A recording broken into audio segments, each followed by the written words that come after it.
Somebody said that the job market right now is so bad that they're just gonna follow their dreams instead. Everybody in the comments resonated, but the one thing that I don't resonate with, what if you've gotten to a place in your life where you suddenly don't know what those dreams should be? So I've been talking to my therapist about this. I'm not lazy. I've always been a big time hustler. I'm actually trying to get out of that lifestyle, and I've stripped everything away out of my life so that I can put back the pieces exactly the way that I want. But now that I'm left with like this blank slate, I don't know what I want to do. That's odd. I look back and I realize that all this time I wonder how much of the things that I hustled and worked really hard for that I did because I felt like I had to and not because I actually wanted to. My boyfriend and I were watching this movie the other day, and it was like back in the Wild Wild West, and it's super old. There was like a village doctor that came and helped treat people, and my boyfriend was like, you know what's crazy is that doctor isn't even going to get paid for what he's doing right now.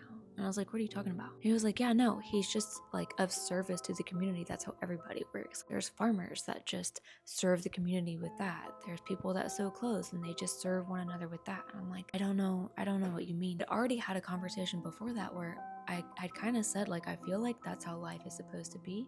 Didn't realize that at one point it was like that in some areas. I've noticed for myself, if somebody else resonates, I would be so happy to know. I have a lot of shame and guilt for not having a direction for my life, but I get this very weird mental block whenever I can see, I'm like, I could do this and I could do this to like financially continue building a life for myself. Now, the moment that money is involved, a block comes up. And maybe it's just my fear of turning things that I love into something that provides for me. Maybe it's a fear of burnout because I've faced burnout many times doing things that I love. And maybe I'm scared of losing passion for things that are inherently a deep-rooted part of me. How do you combat that? If every direction that you can imagine for yourself doesn't feel right and you're left with not much of anything, but you know you don't want to settle, what do you do? How do you build something if you don't know what the finished product is supposed to even look like? And I've never experienced this. It's very odd. I'm in my 30s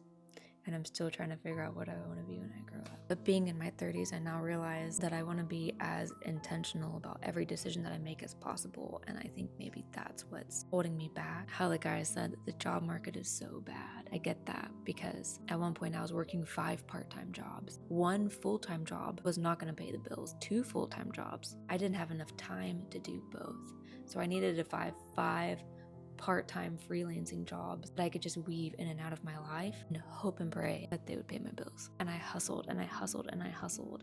And as we could all relate, at the end of the day, it still didn't feel like it was enough. So I did at one point decide to just go all in on my dreams. And once I sat down to map out what that looks like, I realized I don't know anymore. And I think that's okay. It's a little unsettling, but it is okay. Like I keep hoping that some big neon sign is gonna pop up in front of me and say, this is the direction that you need to go. I'm in business courses for a business that I don't have. And that's okay too. Maybe the answer is that the dream isn't necessarily something that we want to have providing for us at the end of the day, but it's something that we want to feel by the time that we reach the end of our lives. Maybe it's a feeling and not something physical. Maybe it's a way to be more present and not something that we're striving towards 5 years from now. Maybe the answer isn't a life that we want to have down the road, but it's a life worth living right now and figuring out how to create that instead.